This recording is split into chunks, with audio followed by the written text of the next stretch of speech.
mañana yo quiero hablarle del principio espiritual de las primicias. Porque a veces decimos, ¿y por qué tenemos que dar primicias si eso es del antiguo pacto? Yo quiero hablarle de la esencia o el principio espiritual de las primicias.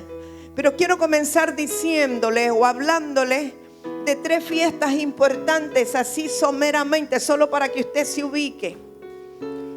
La primera fiesta importante que le quiero mencionar es la fiesta de la Pascua. Y la fiesta de la Pascua conmemora la salida del pueblo de Israel de manos de los egipcios. Y esa fiesta se conmemora o se conmemoraba en la misma fecha que posteriormente el Señor Jesucristo fue crucificado. De manera que así como la mano poderosa de Jehová sacó a los israelitas de territorio egipcio, la mano poderosa de Cristo nos sacó a nosotros de Egipto. ¿Cuántos pueden celebrar eso? Bueno, hay algunos que parece que no han salido de Egipto porque no los oigo muy emocionados. Bueno, algunos salieron de Egipto, pero Egipto está en su corazón todavía. Pero yo quiero declarar esta mañana que Cristo es nuestra Pascua, que por nosotros fue sacrificada, que nos sacó de Egipto y que saca a Egipto de nuestro corazón también. Así es que toda fiesta que Dios ordenó como un cumplimiento perpetuo se cumple en nosotros a través del Señor Jesucristo. Pero para los israelitas, para los judíos, todavía está el mandamiento de celebrar la fiesta, porque aquellos que no han reconocido a Jesús como el Mesías y no les ha amanecido, ellos siguen celebrando las fiestas esperando el cumplimiento de ellas. Por eso ellos siguen celebrando Pascua o Pesaj, que lo llaman. Pero para nosotros Cristo es nuestra Pascua. Usted no necesita celebrar la Pascua comiendo cordero. A mí me gusta el cordero y me lo puedo comer, pero no como un ritual religioso. Porque Cristo es la Pascua para nosotros, que por nosotros fue sacrificada. Así es que cuando conmemoramos a Cristo, conmemoramos que salimos de Egipto.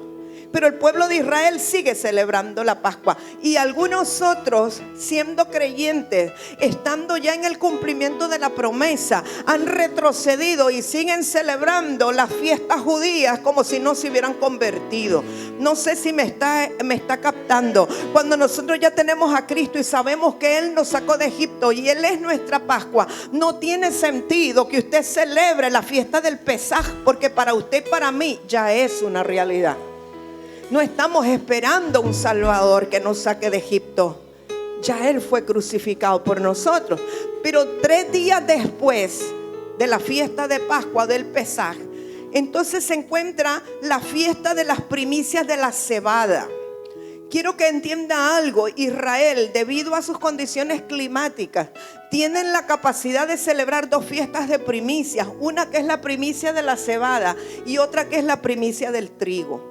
Pero 3 días después de la Pascua se celebra la primicia de la siega de la cebada. Y algunos le llaman la fiesta del Omer. Omer es una medida con la cual se pesan o se miden los cereales, particularmente la cebada. Entonces 3 días después se celebraba o se celebra en Israel la fiesta de las primicias de la cebada. Yo después le voy a contar los detalles de cómo lo hacen, porque es muy interesante para ver el cumplimiento de ella.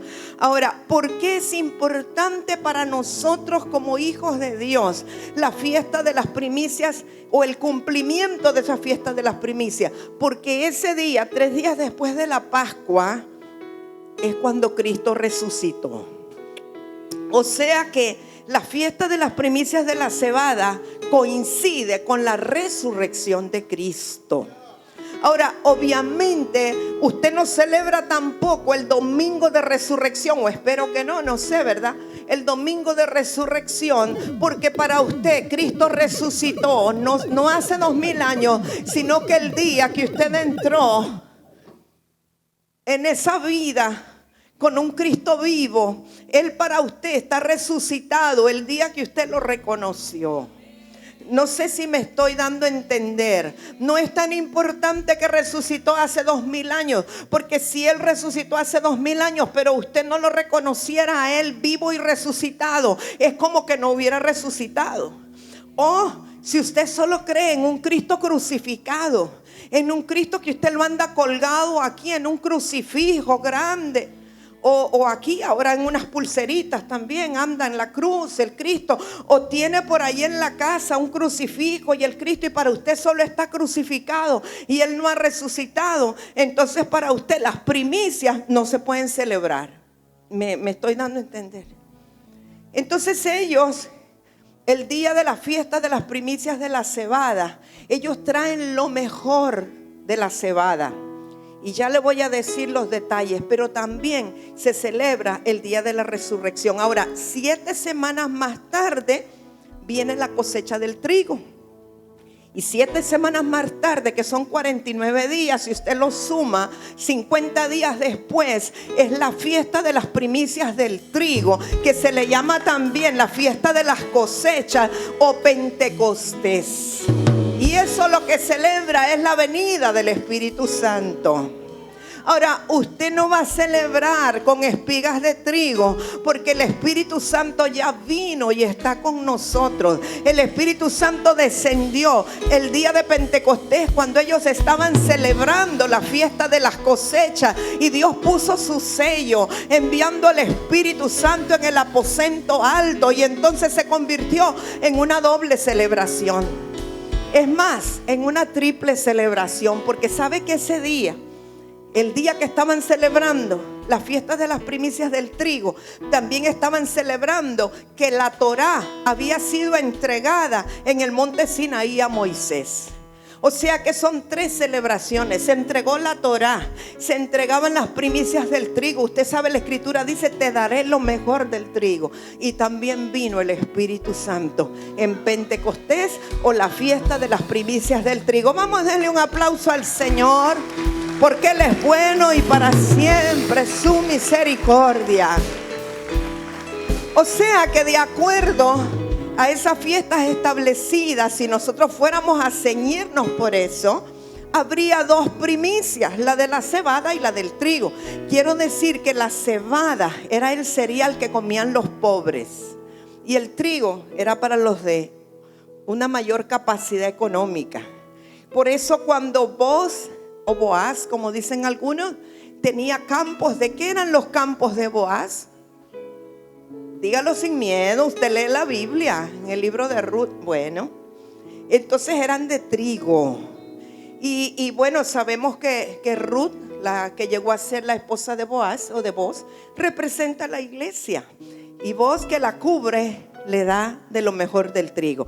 Bien, entonces una ley espiritual, amados, es un principio espiritual, es una ley establecida por el Señor, que tiene cumplimiento para bendición, pero que su incumplimiento te retiene la bendición.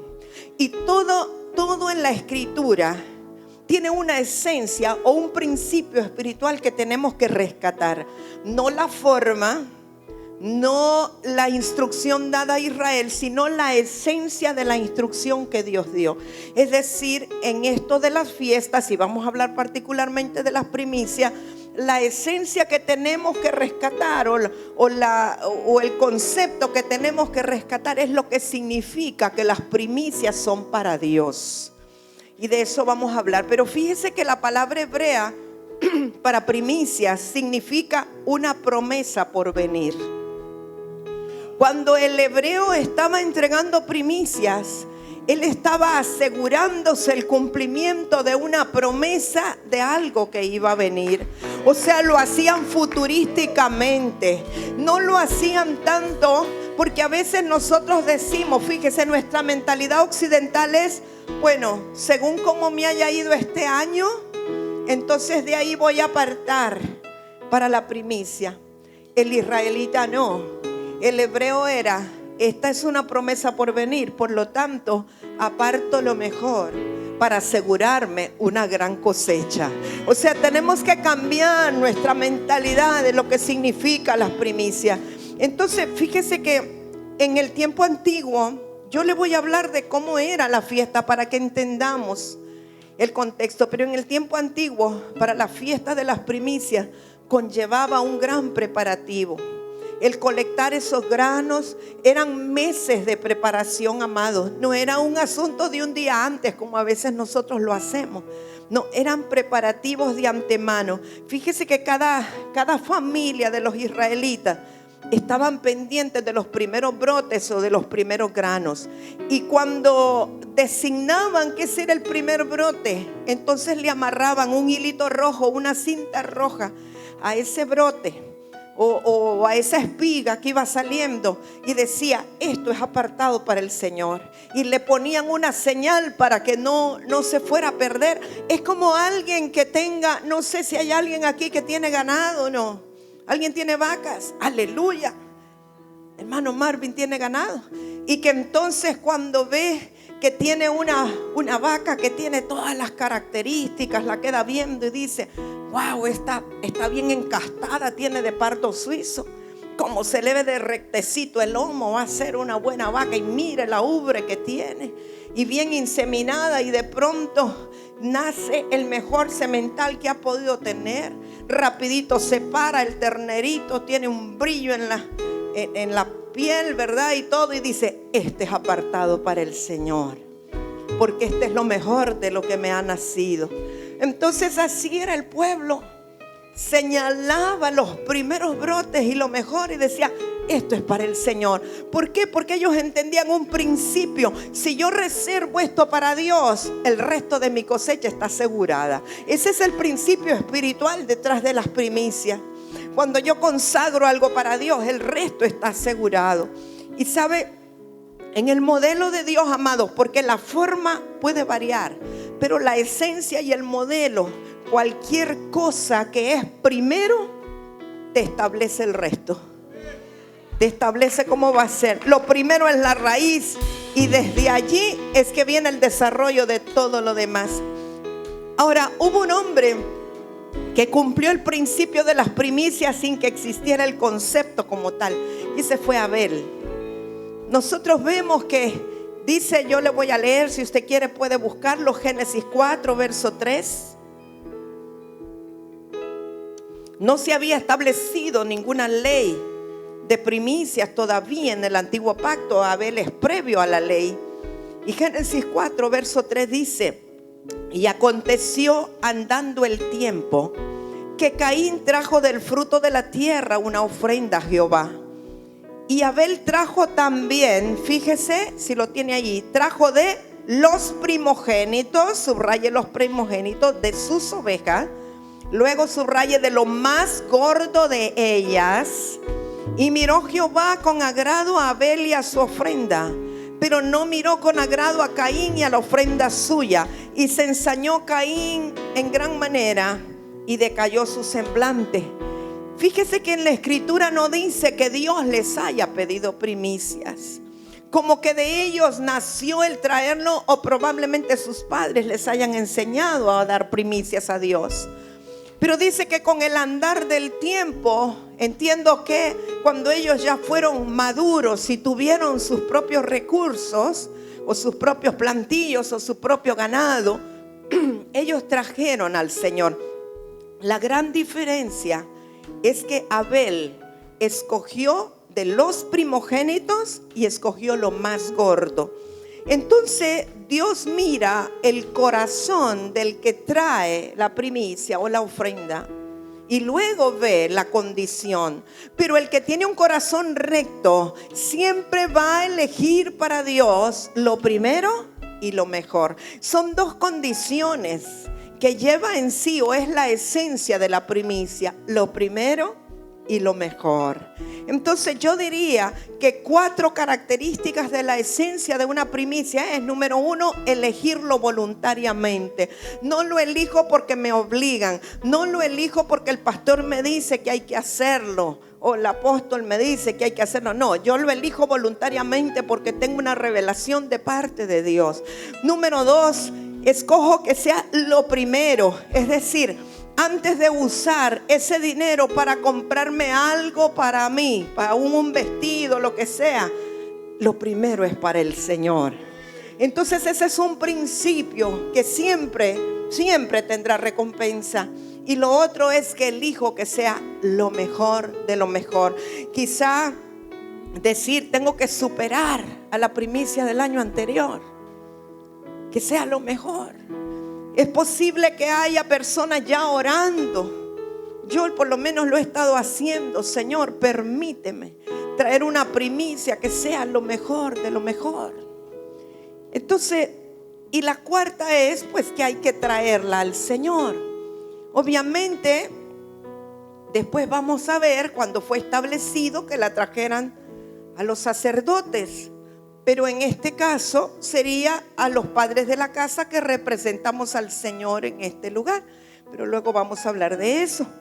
Ahora, cuando el ejercicio de las primicias, el ofrecimiento voluntario después fue regulado por la ley de Moisés o la ley mosaica, y entonces esto hizo que de la ofrenda espontánea se convirtiera en una obligación religiosa que debía cumplirse frente al santuario y sus ministros. Pero en sí el principio, la esencia de las primicias ya existía antes de que la ley de Moisés lo viniera a regular, ¿sí? Entonces, una vez que ellos consagraban las primicias, entonces con libre conciencia podían disfrutar del resto de la cosecha. Pero ellos no se permitían disfrutar del resto de la cosecha si primero no habían apartado lo del Señor. Y eso es muy importante. Cuando nosotros damos primicias, estamos estableciendo que nuestro Dios es el Señor y el dueño de todo.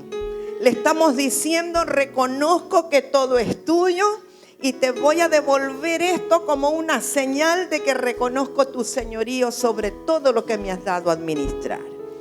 Quiero que vaya a Éxodo 13, en el verso 11, para que veamos cuando es establecido como una ley.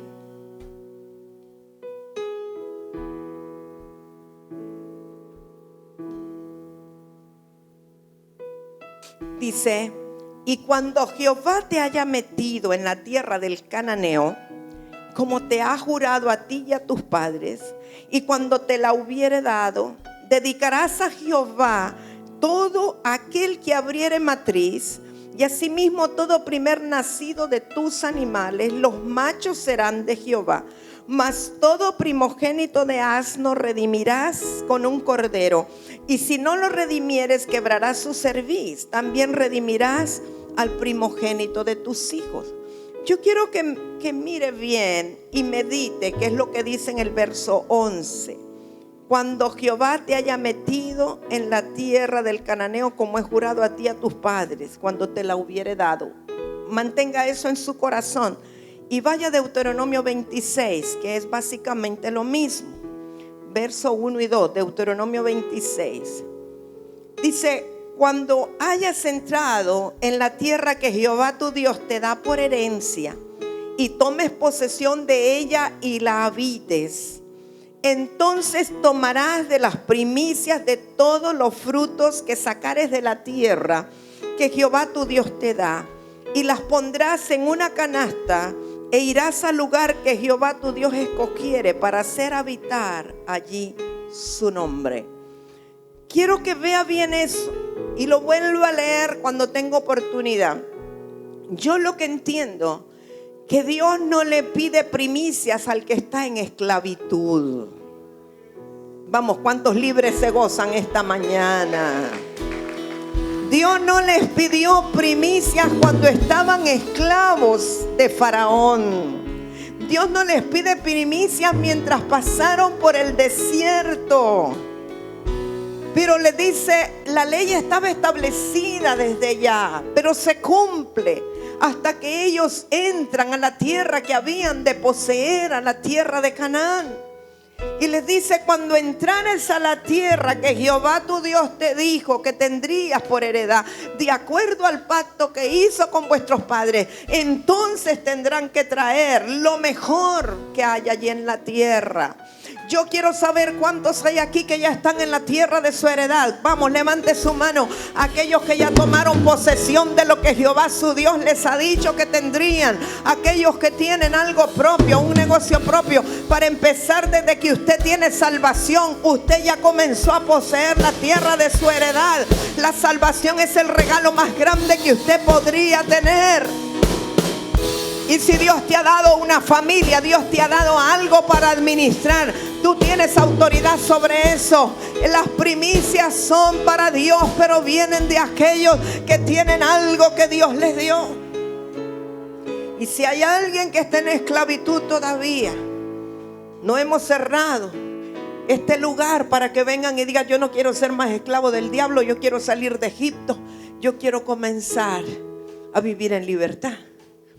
Así es que, aunque Dios establece las primicias como una ley, es para aquellos que están en posesión de su heredad.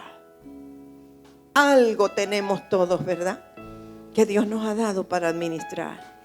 Entonces somos deudores al Señor, porque todo lo que tenemos proviene de Él. Entonces es un principio espiritual. Dar primicias es una señal de que hemos entrado a la tierra de la bendición. Dar primicias es una señal de que hemos tomado posesión de nuestra herencia. Dar primicias es una señal de que estamos disfrutando de lo nuestro. Dar primicias es una señal de que reconocemos el señorío de Dios sobre todo lo que llega a nuestras manos. ¿Está de acuerdo conmigo? Muy bien. ¿Sabe que en el tiempo de Jesús, porque hemos hablado hasta ahorita del antiguo pacto, pero en el tiempo de Jesús, los sacerdotes solían plantar cebada en las laderas del monte de los olivos, o sea, al otro lado del valle del Cedrón, para los que conocen. Pero lo hacían 6 meses antes de la Pascua, en el primer día de la octava luna. Por eso le decía que todo se regía por la luna. Aún los israelitas se rigen por la luna. Y en el primer día de la octava luna, ellos sembraban la cebada en las laderas del monte de los olivos, y así ellos determinaban cuándo iba a llegar el mes de Nisán para celebrar la Pascua. Entonces la madurez de la cebada, cuando la cebada ya estaba madura, eso determinaba que comenzaba el mes de Nisán o de Abib, y que por lo tanto ya venía la fiesta de la Pascua. Y ellos no tenían otra manera de guiarse sino por la luna para el comienzo de los meses y las fiestas. Pero fíjese que cuando el último cordero de la Pascua se sacrificaba en el templo, el sumo sacerdote gritaba: consumado es. ¿Qué le recuerda a eso? Cuando Cristo en la cruz decía: consumado es.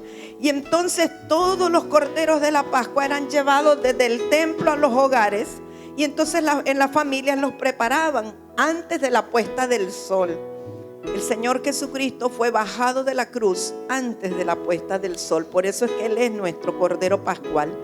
Pero entonces, cuando eso ocurría, que decía consumado es, venía un grupo de sacerdotes, se reunían, iban al monte de los olivos, donde habían sembrado, plantado la cebada 6 meses antes, y entonces empezaban a ver dónde estaban los brotes, y ataban las gavillas de la cebada sin cortarlas, solo las ataban, las marcaban para poder rescatarlas 3 días después. Eso es lo que hacían los sacerdotes. Pero sabe, en el año en que el Señor Jesucristo murió, ellos hicieron exactamente la misma práctica. Marcaron la cebada, apartaron las gavillas para recogerlas después. Esto se hacía públicamente. Y entonces cuando llegaba el día 17 del mes de Nisán o de Abib, a los 3 días después de la Pascua, en el amanecer de la fiesta de primicias, era al amanecer, no era media mañana, el sumo sacerdote volvía a la ladera del monte de los olivos, recogía las gavillas que tenía marcadas, se las presentaba como una ofrenda mecida al Señor en el templo, y esas eran las primicias o los primeros frutos que ellos presentaban. Y esto lo hacía cada familia también, así como los sacerdotes lo hacían cada familia. Y una vez que ya estaba dedicado esto al Señor, estas gavillas, entonces el pueblo ya podía recoger la cosecha de la cebada de cada año. Ahora yo quiero que usted medite: Cristo resucitó en el día y en la hora en la que el sumo sacerdote recogía las gavillas marcadas y las presentaba a Dios en el templo, porque Jesús es la primicia para Dios. Y después de que Él resucitó al amanecer del día de la fiesta de primicia, después dice que se abrieron las sepulturas y resucitaron otros, pero Cristo era la primicia. Yo creo que usted se goza por eso, ¿verdad? O sea, Cristo, la resurrección de Cristo es el cumplimiento de la fiesta de las primicias. Él es el primogénito, pero no solamente porque es el primer engendrado o el primer nacido. Él es el primogénito porque de acuerdo a las características de la primicia, Él es el mejor, Él es lo mejor, el primero, pero también lo mejor. Y porque Él se ofreció voluntariamente al Padre. A Él no lo mataron, a Él no le quitaron la vida. Él ofreció su vida para agradar al Padre. Él fue la primicia, pero fue una ofrenda voluntaria. Entendemos, amados, que hoy día nosotros no sacrificamos a los primogénitos de nuestras ovejas. No vamos a ir a sacrificar el ternerito de hermano Marvin, no, ni de nuestros ganados en el templo. Tampoco, como se hacía en aquel tiempo, vamos a redimir al hijo primogénito con oro o con plata, como era la tradición. Ya Jesús pagó por todo. Él nos redimió, quiere decir que Él pagó. Él ya nos redimió con su muerte, sepultura, resurrección. Jesús es el cumplimiento de todo lo que decía el antiguo pacto, y sabemos que nos ha dado un mejor pacto, un nuevo pacto fundado sobre mejores promesas. Pero el principio espiritual de las primeras cosas o de las primicias permanece. Dios no cambia en su carácter, sus principios o sus modelos. O sea, mis amados, la esencia sigue teniendo validez. Darle a Él lo primero y lo mejor, lo primero y lo mejor. ¿Sabe? Yo quiero compartirle algo que hemos leído, creo que lo hemos hablado aquí, una proyección profética de las primicias. Y se trata de Eliseo. En el tiempo de hambruna, se cree que fueron 7 años de hambre cuando Eliseo estaba allá ejerciendo su ministerio. Y hay una escritura que relata, ya le voy a dar una cita, en que había llegado Eliseo a Gilgal. ¿Cuántos saben que Eliseo tenía una escuela profética en Gilgal? ¿No sabía? Bueno, cuando Elías fue llevado, no en un carro, sino en un torbellino, entonces Eliseo fue con él previo a eso, porque le decía, no te apartes de mí, le decía Eliseo. Y Elías le decía, no, espérate aquí, yo tengo que ir. Elías tenía que irse a despedir de sus discípulos profetas. Pero Eliseo se le pegó allí a la par como una garrapata, no lo dejó, no, yo no te dejo. Y dice que Elías fue a 4 lugares donde tenía escuelas proféticas. Y fue a Gilgal, fue a Betel, fue a Jericó y fue al Jordán, que fue el último lugar donde ya fueron separados.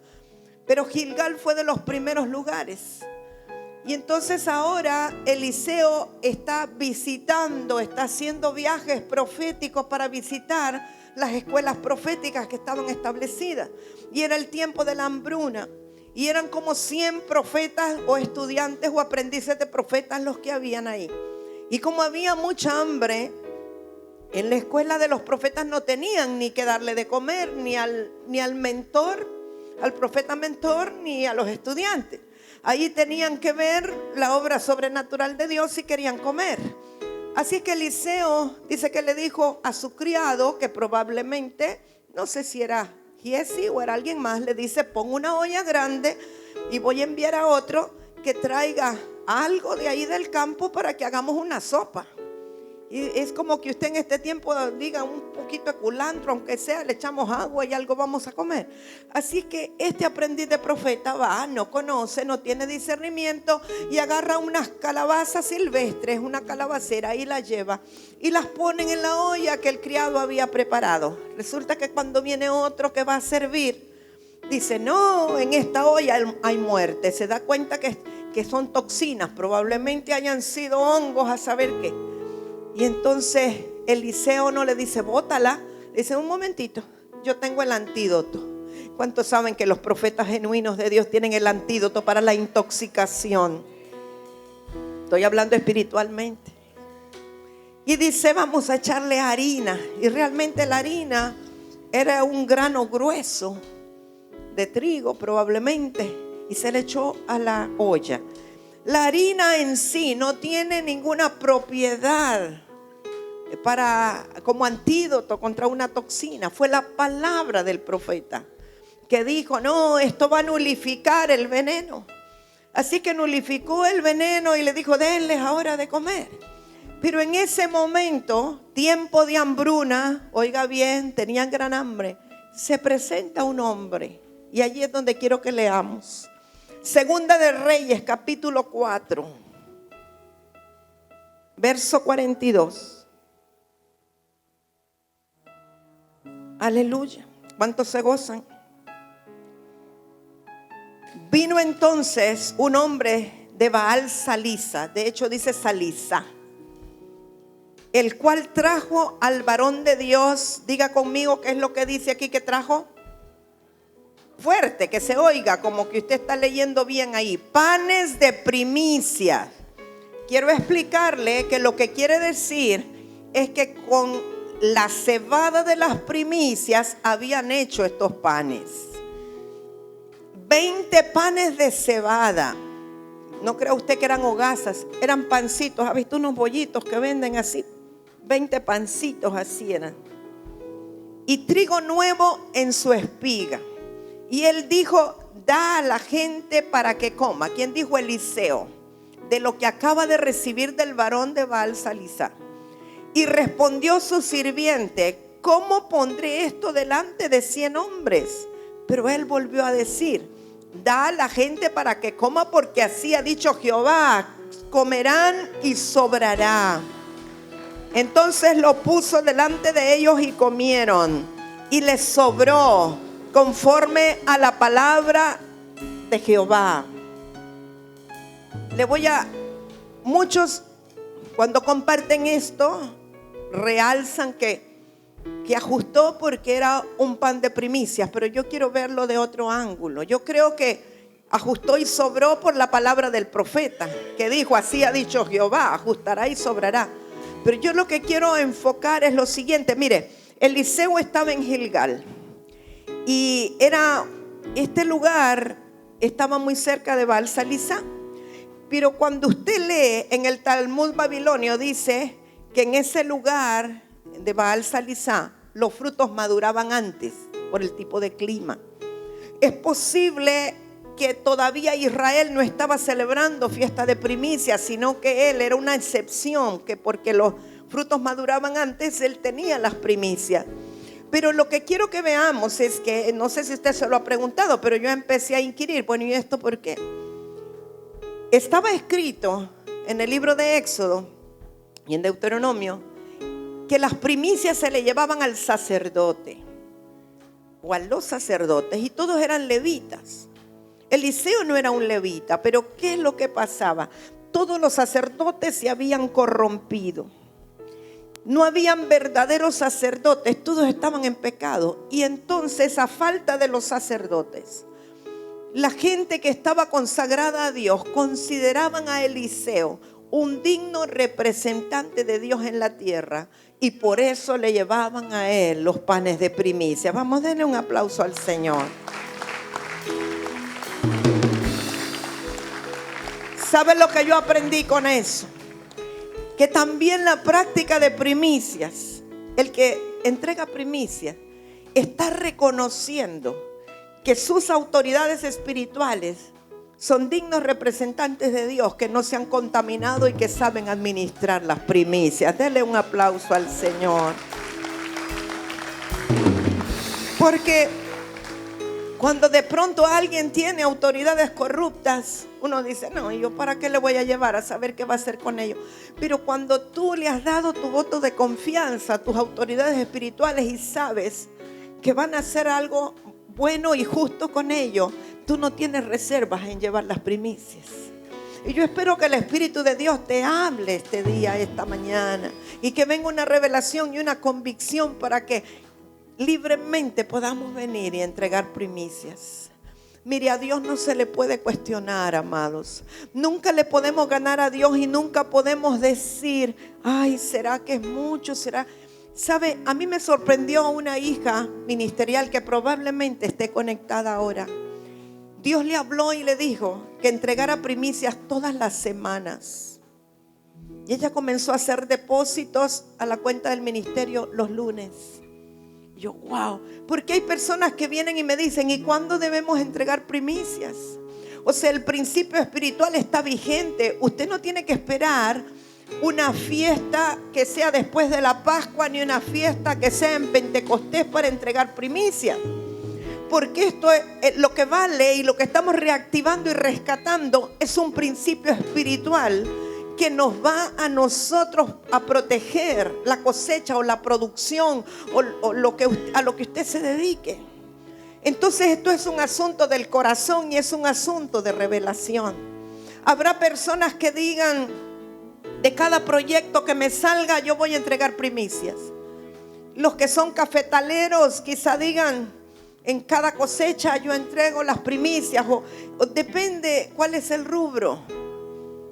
O a lo mejor alguien dice, yo toda la venta del 1 de enero, si es que abre, ¿verdad? O del 2, lo entregaré. Pero habrá gente que dice, cada mes yo quiero dar una primicia. Habrá personas, ¿sabe? Quiero comentarle, ahora que estuvimos en Argentina, conocimos a un varón de Dios. Él está bajo la cobertura de los apóstoles Álamo. Se llama Fabián. Y yo había escuchado de él que era un hombre con mucha prosperidad. Y sin que yo le preguntara, yo hasta después computé quién era. El profeta Villamil nos dijo, yo tengo que estar en otro lugar, tengo que ir a hacer una diligencia, pero le he pedido a un hijo de papá que los busque y los lleve a Águilas Reales. Así que él vino con su esposa y su bebé.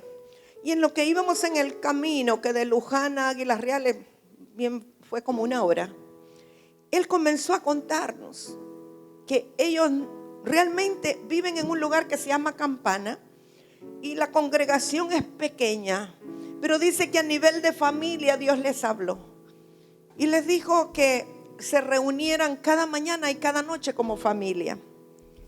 Y Dios les habla y les dice que cada mañana entreguen una primicia al Señor.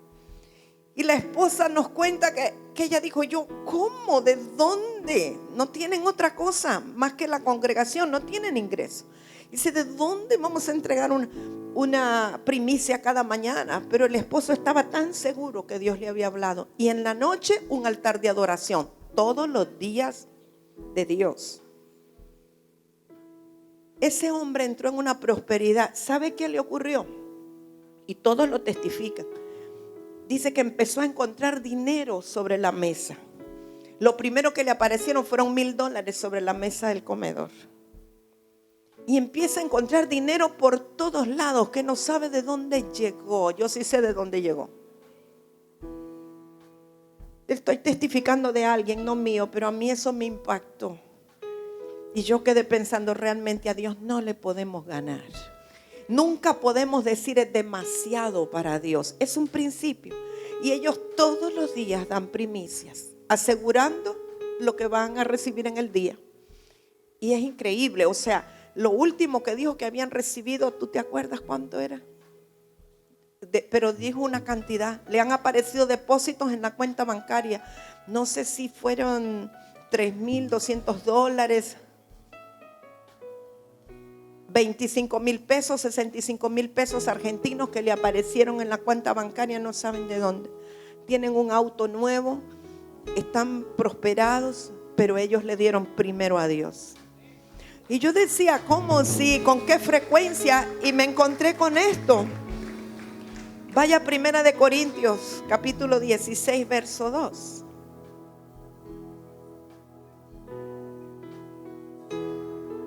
O sea, es bíblico, no es que se les ocurrió a ellos, ya se le había ocurrido a alguien más. El apóstol Pablo le dice a los corintios, 1 Corintios 16:2, cada primer día de la semana, cada uno de vosotros ponga aparte algo. No dice cantidad. Según haya prosperado, guardándolo para que cuando yo llegue no se recojan entonces ofrendas. Es una primicia anticipada cuando vamos a recibir a los padres. En este caso, el apóstol Pablo le está diciendo a los hijos espirituales: cuando yo vaya no tienen que estar. ¿Sabe? Muchas veces vamos a ministrar a lugares, la reunión normal, y al final yo me siento tan avergonzada, me quiero meter debajo de la silla, irme al baño. Normalmente lo hago porque dicen: ¿cuántos recibieron de la palabra? ¿Usted quiere bendecir al ministerio de la hermana allá en Honduras? Venga, traigo una ofrenda para ella. Me muero de la vergüenza. Y de verdad, entonces yo digo, entonces si la gente no pasa, es que de verdad no fueron bendecidos. No, no es así. Yo creo que el principio de Dios es que lo primero, o sea, que nosotros nos anticipemos, y cuando sepamos que un hombre de Dios, una mujer de Dios nos va a visitar, con mucha más razón si son los padres, te vamos apartando algo. Aquí el apóstol Pablo dice: el primer día de la semana vayan poniendo aparte algo. No está hablando de la ofrenda o del diezmo normal que entregaban en la iglesia. Está hablando de ir apartando algo para que cuando llegara el apóstol Pablo tuvieran suficiente provisión para que él no pasara necesidad. Y no tuviera que pasar la vergüenza a Pablo de que estén pidiendo delante de él porque no tienen para pagarle los boletos o no tienen para llevarlos a comer. ¿Me explico? Pero lo que quiero que veamos es el principio. Antes, primero. Y que no podemos determinar con qué frecuencia, pero que hemos determinado el primer domingo del año para hacerlo todos en conjunto y que nos pongamos de acuerdo, y hacer como toda una gran fiesta para el Señor y que Él la reciba. Pero eso no limita que usted pueda entregar primicias en cualquier momento del año. De cada nuevo proyecto de vidrios y aluminios que me salga, sobre todo esos proyectos millonarios que vienen, tómenlo. Yo aparto algo para el Señor. Nos aseguramos la cosecha. Nos aseguramos la cosecha. Yo quiero que terminemos con algo.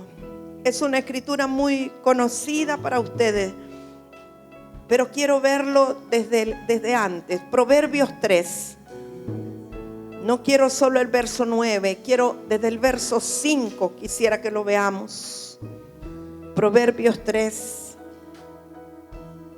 verso 5. Fíate de Jehová de todo tu corazón y no te apoyes en tu propia prudencia. Reconócelo en todos tus caminos y Él enderezará tus veredas.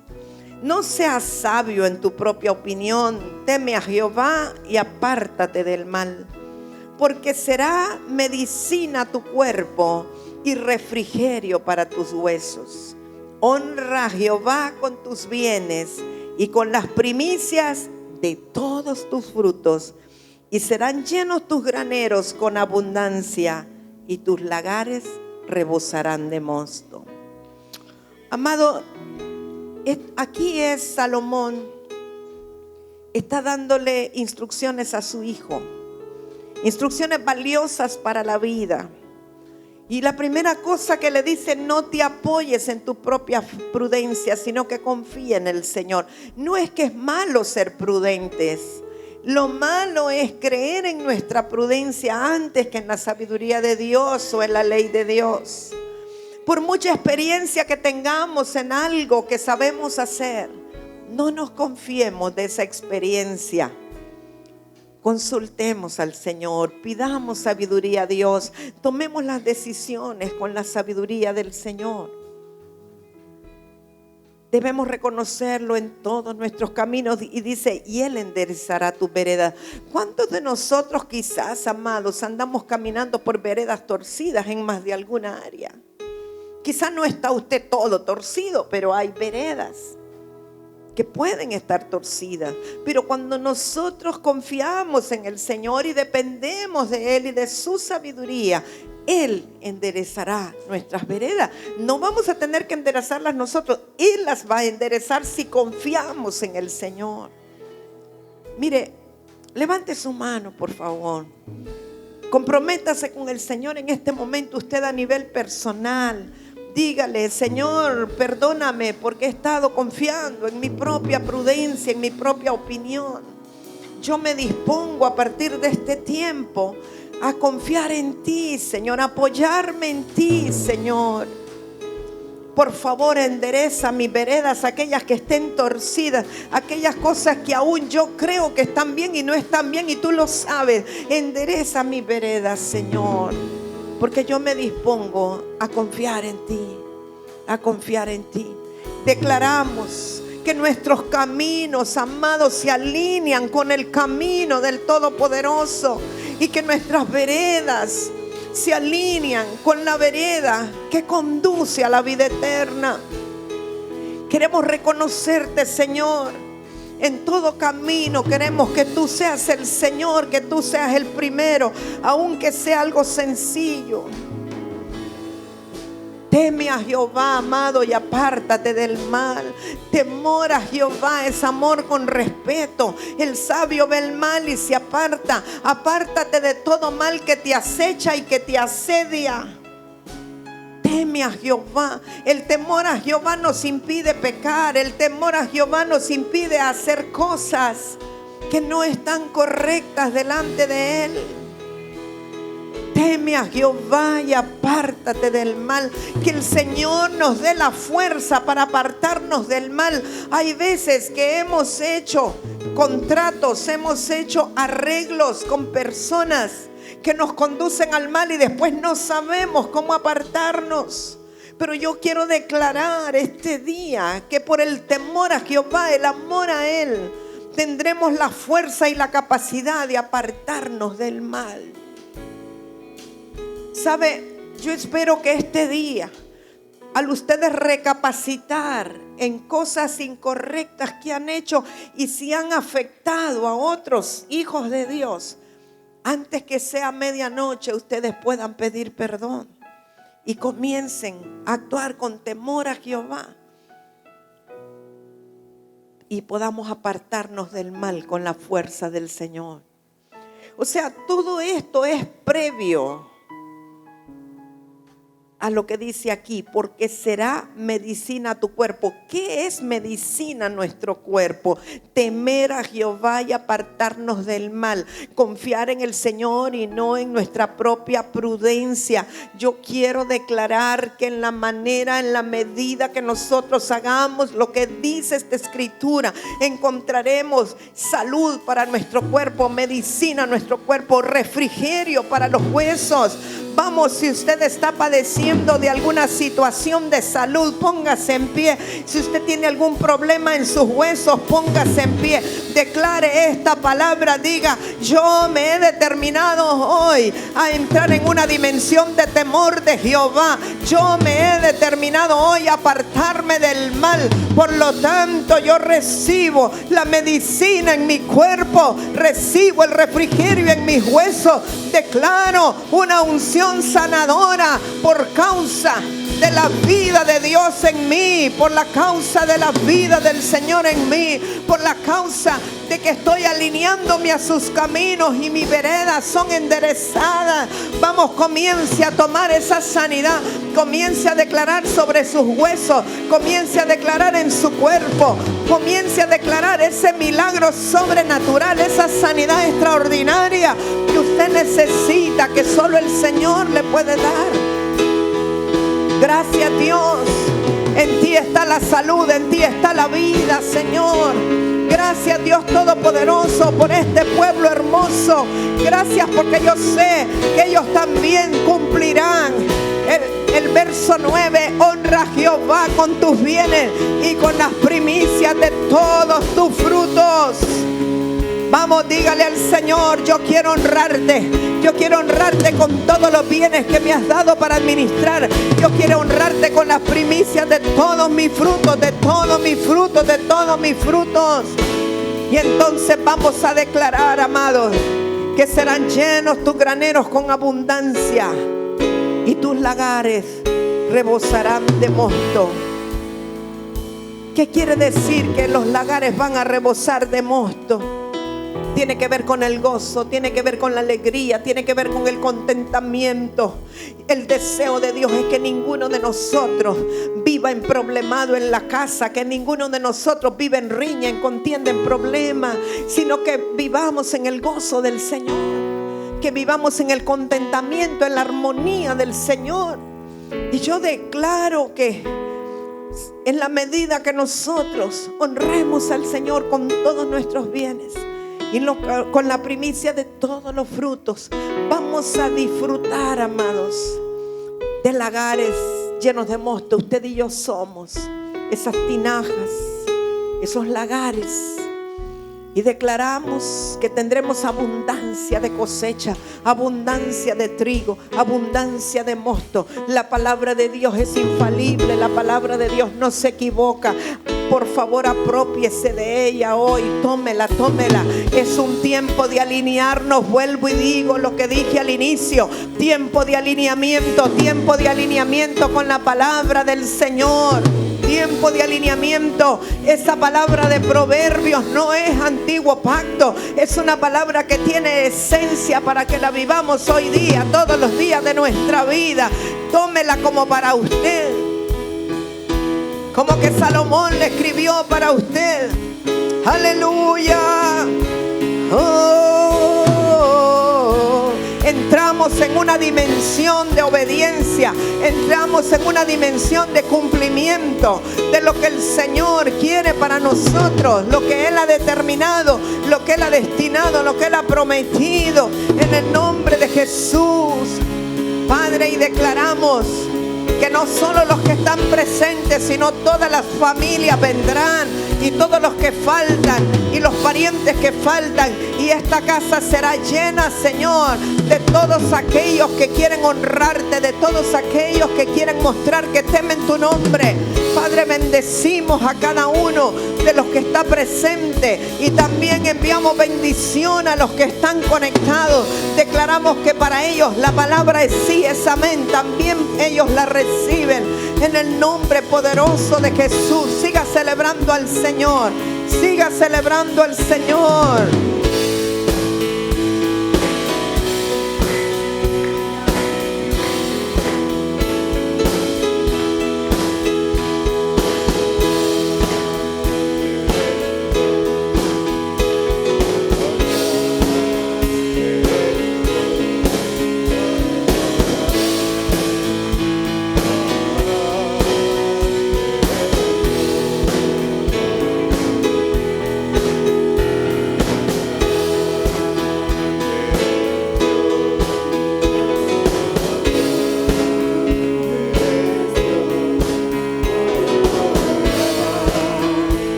Padre, declaramos, Señor, que tú eres grande, que tú eres el grande, y que tú, Señor, cumplirás aquellos a los que nos alineamos a ti y seguimos tus pasos. Padre, muchas gracias por tu palabra.